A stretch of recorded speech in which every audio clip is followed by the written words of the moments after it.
So when you very first start out on the first day, all the kids are super excited to skate, but you have to make sure that they're going to be safe.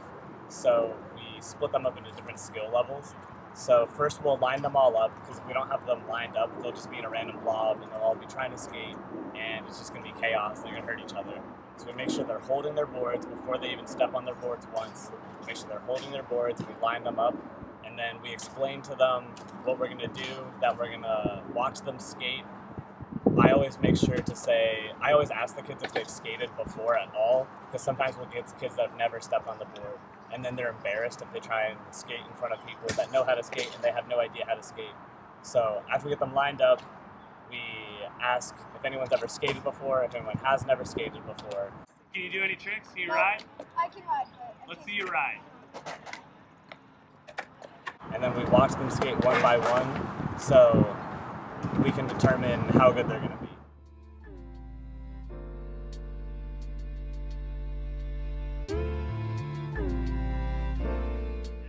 So, you know the board.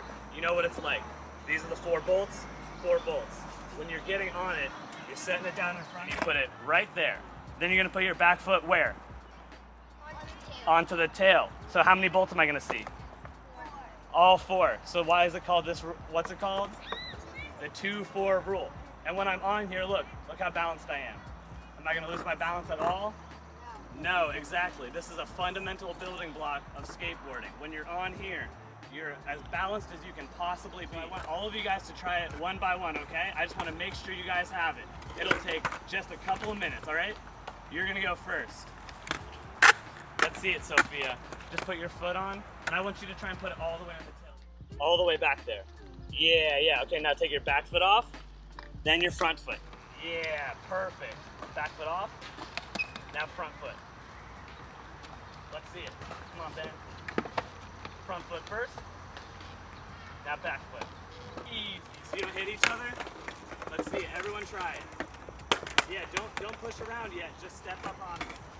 Just front foot first, back foot. Then back foot off, front foot. Exactly. This is great, guys. You're covering those bolts up. Whoop. Boom, boom, boom. Now step off. Look at that. You got perfect markings right in your shoes for exactly how you're going to stand 2-4.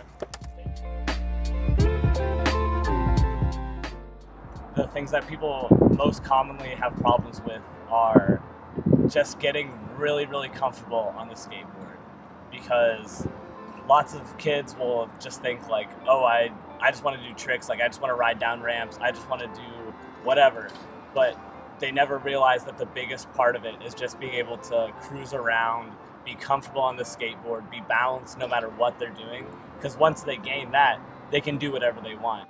But a lot of kids will just focus on something really specific and not realize that they need to get better as a whole before they can get something really specific.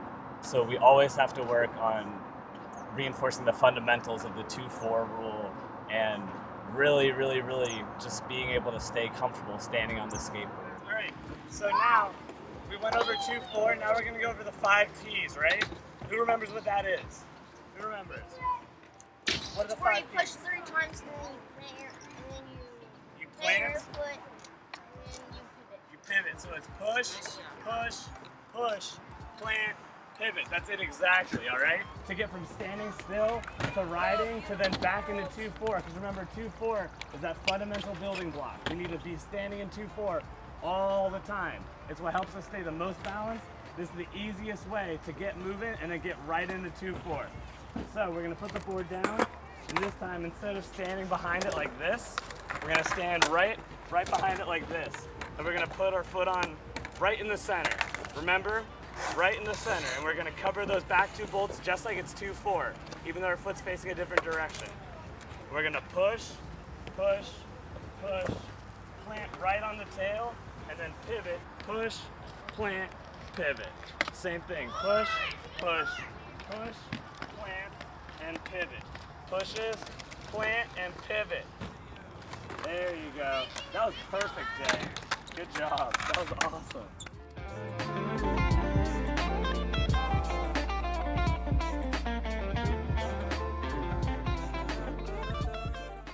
kick turns are the other way to turn when you're going on a ramp. If you want to go back from where you came from. A fakie is going straight up the ramp and then coming straight back down, backwards.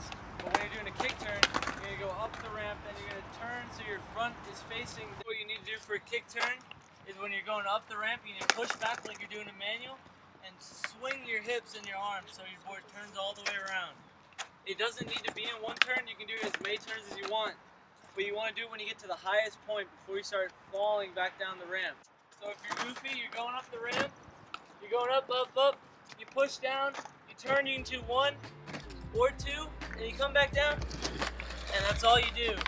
It's really easy, and we're going to learn how to do it right now.